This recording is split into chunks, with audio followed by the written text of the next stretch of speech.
प्रिय विद्यार्थियों नमस्ते। BD inter college Bhagwanpur Haridwar की इस ऑनलाइन कक्षा के अंतर्गत आपका सभी का स्वागत है। आशा है आप सभी का दिन मंगलमय हो। चलते हैं अपने पाठ्य की ओर, क्योंकि हमारा उद्देश्य आज वर्ण विभाजन और वर्ण संयोग अर्थात वर्ण विन्यास और वर्ण संयोजन सीखने का है। अतः सर्वप्रथम हमें वर्णों की जानकारी होना अनिवार्य है। इसके अंतर्गत हमने जानना है कि भाषा की सबसे छोटी इकाई को वर्ण कहते हैं।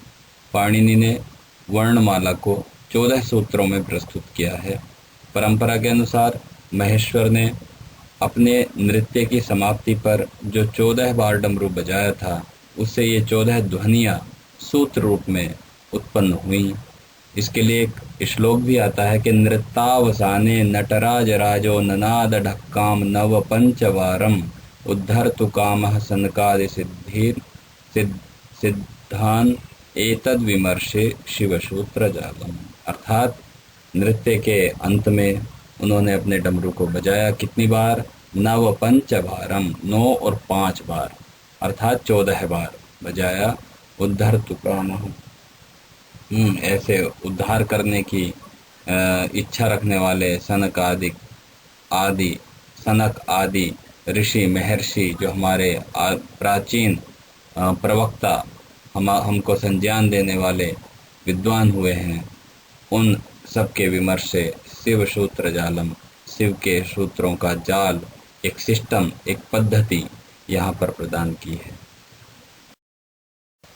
वे 14 सूत्र कौन कौन से हैं, आइए उनका संज्ञान लेते हैं। नंबर 1 अ ई ऊण, अ ई उण, रिल रिक, ए ओंग, आई औच, हयवरट, लण, य म ङ ण नम, झ भय, गढ़धश, जब गढ़दश, ख फ छ ठ थ चट तव, कपय, श स शर, हल। ये 14 सूत्र हैं। इनके आगे आप देख रहे होंगे, इनके आगे हमने नीले अक्षरों में भी लिखा है। कहने का तात्पर्य है कि जो सूत्र का अंतिम वर्ण हल है, जिसके नीचे एक हल बोलते हैं, हल लगा हुआ है, एक लकीर लगी हुई है, उसकी गणना नहीं की जाती है, उसका लोप हो जाता है, वह डिलीट हो जाता है। इसलिए अ ई उ पहले सूत्र में, दूसरे में रील री, तीसरे में ए ओ, चौथे में आई औ, पांचवें में हाया वरा, छठे में ल, सातवें में य म ङ ण न, आठवें में झ भ, इसके बाद 9वें में घ ढ ध, 10वें में ज ब ग ड द, 11 में ख फ छ ठ त च ट त, 12 में क प, 13 में स श स। ये 3 रहे और 14वें सूत्र में केवल ह बचता है। तो इस प्रकार से हम इन 14 सूत्रों को समझ सके। प्रिय विद्यार्थियों, प्रत्याहार निर्माण विधि के अंतर्गत हमें जानना है कि प्रत्याहार क्या होता है। प्रत्याहार किसी भी लंबी श्रृंखला को संक्षेप में लिखने के लिए प्रत्याहार प्रक्रिया का प्रयोग किया जाता है। जैसे ये जो 14 सूत्र हैं, इन 14 सूत्रों को अगर हमें केवल 2 वर्णों के अंतर्गत बोलना हो तो 14 सूत्रों में सबसे पहला आ और अंतिम ल, यानी कि अल कहते ही इन 14 सूत्रों का इनके अंतर्गत संयोग हो जाता है। इन सब के अंदर उनको गिन लिया जाता है। ऐसे ही अगर कहा जाए, हिंदी में कहते हैं कि स्वर कितने होते हैं, तो हमें संख्या बतानी होती है, फिर उनके नाम बताने पड़ते हैं। लेकिन संस्कृत में यह प्रत्याहार व्यवस्था ऐसी है कि कह देंगे कि अचः स्वराः, अच को स्वर कहते हैं। इतना उत्तर हमारा बिल्कुल सटीक हो जाता है, कम शब्दों में बहुत बड़ी बात कह देना। अब अच क्या है, तो अ से च तक, अ से च तक का मतलब है कि प्रथम सूत्र का अ अक्षर से लेकर के और अ ई उ री री ए ओ आई औ, क्योंकि बाद में च आएगा उसकी गणना यहाँ पर नहीं की जाएगी, अर्थात उसको छोड़ दिया जाएगा। तो अच कहने का तात्पर्य है कि अ ई उ रील री ए ओ आई औ, इस तरह से ये सारे वर्ण अच कहलाएंगे। इसको प्रत्याहार निर्माण विधि कहते हैं। उदाहरण के रूप में, यद्यपि संपूर्ण रूप से इन प्रत्याहारों की संख्या 42 है, लेकिन हम यहाँ पर उदाहरण के रूप में 3 प्रत्याहारों को दे रहे हैं। जैसे हल दिया है, तो हल के अंदर किस किस की गणना की जाएगी?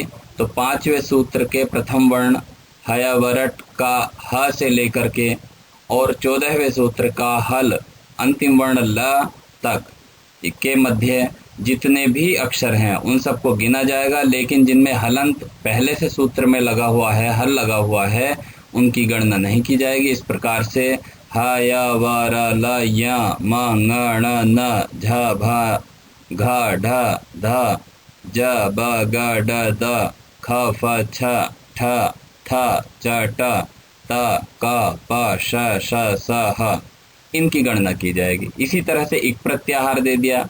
एक प्रत्याहार के लिए कहा कि प्रथम सूत्र के द्वितीय वर्ण से लेकर द्वितीय सूत्र के अंतिम वर्ण तक आने वाले ई उ री और री, यहाँ तक इक प्रत्याहार कहलाएगा। ऐसे ही अक प्रत्याहार प्रथम सूत्र के प्रथम वर्ण से लेकर के और द्वितीय सूत्र के अंतिम वर्ण क तक, यानी कि अ ई उ री और री, तो ये अक प्रत्याहार हो गया। अगर वर्णमाला को ध्यान में रखते हुए इनका विभाग किया जाए तो ज्ञात होता है कि सभी वर्ण 2 प्रकार के होते हैं, या तो स्वर होगा या व्यंजन होगा। इस क्रम में स्वर के जो भेद दे दिए हैं, कहा कि जो वर्ण किसी अन्य वर्ण की सहायता के बिना बोले जा सकते हों उन्हें स्वर कहते हैं। स्वर स्वतंत्र, जिसका अपना तंत्र है, अपना एक सिस्टम है, स्वतंत्र है, फ्रीडम है, किसी पर आश्रित नहीं है, उसका स्वर कहा गया। स्वर के 3 भेद होते हैं, ह्रस्व, दीर्घ और प्लुत। ह्रस्व क्या है? कि ह्रस्व जिसमें केवल एक मात्रा का समय लगे, सिंगल टाइम में बोले जाने वाले अक्षरों को, स्वरों को ह्रस्व स्वर कहते हैं। जैसे अ ई उ री री, यानी कि जिसको हम हिंदी में बोल देते हैं अ, छोटी ई, छोटा उ, इस तरह से। दीर्घ स्वर किनको कहते हैं? जिनको बोलने में 2 गुना यानी कि डबल टाइम लगता है। जैसे जितने समय में अ बोल रहा है उससे डबल समय में आ बोलता है। कहने का तात्पर्य है कि आ, बड़ी ई, बड़ा उ, बड़ी री, ए आई ओ औ, ये सब जो है आपके दीर्घ स्वर के अंतर्गत गिने जाते हैं। लेकिन इसी में एक अंतिम जो 4 वर्ण हैं उनको संयुक्त स्वर की संज्ञा दी जाती है। क्यों संयुक्त की संज्ञा दी जाती है? क्योंकि ए का निर्माण ए, आ और ई के योग से होता है, इसलिए इसे संयुक्त स्वर कहते हैं। ए के अंदर 2 स्वर हैं, अ और ई। ऐसे आई के अंदर आ और ए, इन 2 स्वरों का योग है, इसलिए इनको संयुक्त स्वर कहा। ऐसे ही ओ, आ और उ के योग को ओ बोलते हैं, इसलिए संयुक्त स्वर हो गया। और इसी प्रकार से चौथा संयुक्त स्वर औ, आ और औ, इनके योग से। अब हम तीसरा प्लुत स्वर जानेंगे, जिस स्वर के उच्चारण में तिगुना समय लगता है, अर्थात उससे अधिक मात्राओं का समय लगे, उसे प्लुत स्वर कहते हैं। जैसे आपने देखा होगा ओम के बीच में 3 लिखा होता है, वह प्लुत कहलाता है, क्योंकि आ, उ और मा जितना समय आ में लगता है उससे 3 गुना उ में लगना चाहिए, 3 गुना इसलिए उसमें वहां पर 3 संख्या का प्रयोग किया जाता है। और ये प्लुत, इसके अलावा जैसे किसी को दूर से आवाज लगानी हो तब भी वहां पर प्लुत स्वर का प्रयोग किया जाता है। वहां पर तिगुना समय लगाना पड़ता है क्योंकि उसमें जो बल, उसमें जो समय है वो तिगुना लगेगा, इसलिए वहां पर भी प्लुत का प्रयोग किया जाता है। अब कहते हैं सभी ह्रस्व, दीर्घ और प्लुत स्वर वर्ण अनुनासिक और अनुनासिक यानी कि अनुनासिक भेद से द्विविध यानी कि 2 प्रकार के कहे गए हैं। अनुनासिक, जिस स्वर के उच्चारण में मुख के साथ नासिका की भी सहायता ली जाती है, उसे अनुनासिक कहते हैं। जैसे अंग, एंग, इस तरह से इसमें नासिका के द्वारा भी उच्चारण किया जाता है। लेकिन जिसमें नासिका का उच्चारण नहीं किया जाता, केवल मुख का उच्चारण किया जाता है, उन स्वरों को निरनुनासिक कहते हैं, जैसे आ आदि।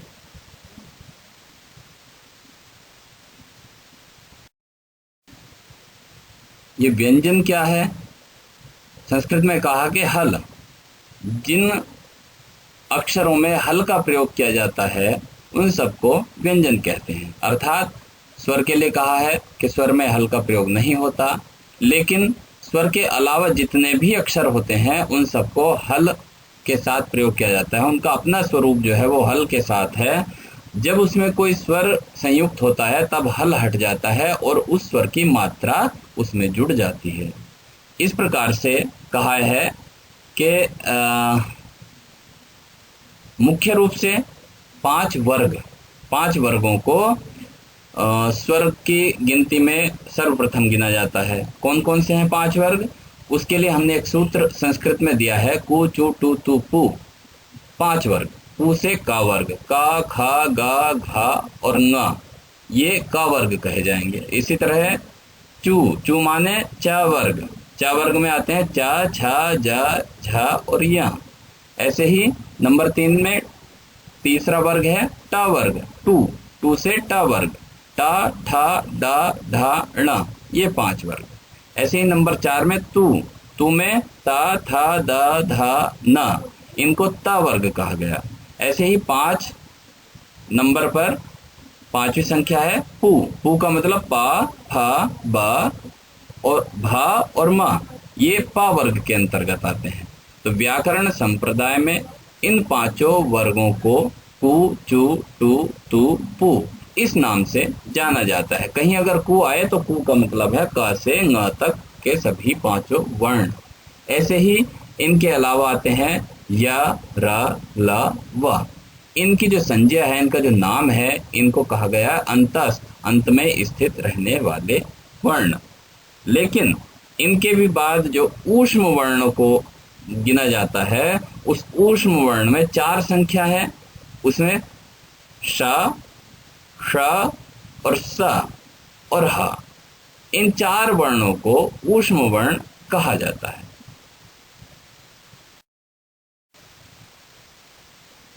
एक शब्द आता है अनुस्वार।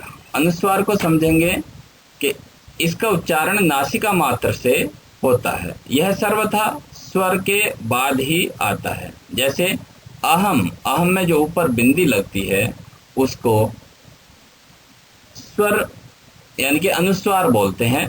सामान्यतया म व्यंजन वर्ण से पहले अनुस्वार म में परिवर्तित हो जाता है। अगर अहम अंतिम वर्ण म के बाद कोई व्यंजन आ जाए तो वह में अनुस्वार में बदल जाता है। विसर्ग को जानते हैं, किसी भी अक्षर के आगे जो 2 बिंदी लगाई जाती हैं और उसका उच्चारण होता है ह। जैसे गुरुः, रामः, देवः, इस प्रकार से। एक श्रृंखला है संयुक्त व्यंजनों की। इसके अंतर्गत 2 व्यंजन वर्णों से मिलकर जो अक्षर बनते हैं उनको संयुक्त व्यंजन बोला जाता है। जैसे क्ष, क्षत्रिय वाला क्ष, कक्षा। तो इस क्ष में का, धन, श, इनका योग होने से क्ष बनता है। ऐसे ही त्र, त्रा में ता, धन र, ये त्रा बनता है। ऐसे ही ज्या, जिसको हम ज्ञा भी बोल देते हैं, यद्यपि उसका उच्चारण सही उच्चारण ज्या है, क्योंकि ज और या के योग से ज्या बनता है। तो इस तरह से ज्या, इस तरह से क्ष, त्रा और ज्या, इन तीनों को संयुक्त वर्ण संज्ञा दी गई है, इनका नाम संयुक्त वर्ण रखा गया है। धन्यवाद। जैसा कि आपको ज्ञात है कि हमारा जो उद्देश्य था आज के पाठ्य का, वो वर्ण विन्यास और वर्ण संयोजन को समझना था। तो वर्ण माने अक्षर, सभी अक्षरों को, विन्यास, विन्यास माने अलग अलग एक एक इकाई में तोड़ देना, वर्ण विन्यास कहलाता है। इसके विपरीत वर्ण संयोजन, जो अलग अलग यूनिट इकाई में टूटे हुए वर्ण अक्षर हैं, उनको संयोजन, उनको जोड़ देना, उनको जोड़ करके कोई शब्द बना देना, वर्ण संयोजन कहलाता है। देखिए, हमने उदाहरण में नीचे लिखा है, एक लाइन में दिया है वर्ण संयोजन, दूसरी लाइन में दिया है वर्ण विन्यास। वर्ण संयोजन के आगे शब्द दे दिया है हमने विद्या, ये मिला हुआ शब्द है। यहाँ पर आया है विद्या, फिर आया है रवि, फिर दिया है पाणिनि। विद्या, वी कैसे बनता है? व प्लस ई बराबर वी। द्या, द्या कैसे बनता है? द प्लस य प्लस आ, विद्या। इस प्रकार से ऐसे ही रवि, र, जहां पर कोई मात्रा नहीं दिखती है, समझ लीजिए उसमें अ लगना चाहिए, अगर उसमें हलंत नहीं है तब। तो र के लिए र प्लस अ, र। लेकिन वी, व प्लस छोटी ई, ह्रस्व ई, छोटी ई ह्रस्व ई। तो इस तरह से रवि बना। पाणिनि, पा, पा में आ की मात्रा दिख रही है हमें, तो प धन आ। णी, ण में छोटी की मात्रा, ह्रस्व ई मात्रा दिख रही है, तो ण धन ई। इन सब में हलंत लगेगा, व्यंजनों में सभी में हलंत आएगा। अगर हलंत हम नहीं लगाएंगे तो हमारा प्रयोग असिद्ध हो जाएगा, गलत हो जाएगा। नी, नी में न धन ई, ह्रस्व ई, ऐसे पाणिनि। ऐसे ही कथा, हमने वर्ण विन्यास में दे दिया है क प्लस अ, तो वर्ण संयोजन में क प्लस अ दोनों को मिलाकर के क लिख दीजिए। ऐसे थ प्लस आ बराबर था, दोनों को जोड़े कथा। ऐसी आश, इसमें लिखा है आ प्लस श। और एक चीज ध्यान देने की बात है कि वर्ण विन्यास या वर्ण संयोजन में कभी भी स्वरों को अलग अलग नहीं किया जा सकता है। ऐसे ही आ है तो आ को आ लिख दिया। ऐसे शी, श पे दीर्घ ई है तो श, स के आगे दीर्घ ई है तो श पे दीर्घ ई की मात्रा लग जाएगी, शी। अब श प्लस अ, तो वो श बन जाएगा पूरा, यानी कि श में आ जुड़ जाएगा तो श, आशीष। ऐसे ही है क प्लस अ क, श, क प्लस श प्लस आ,क्षा, कक्षा। इस प्रकार से हम वर्ण विन्यास और वर्ण संयोजन को समझ जाते हैं। धन्यवाद।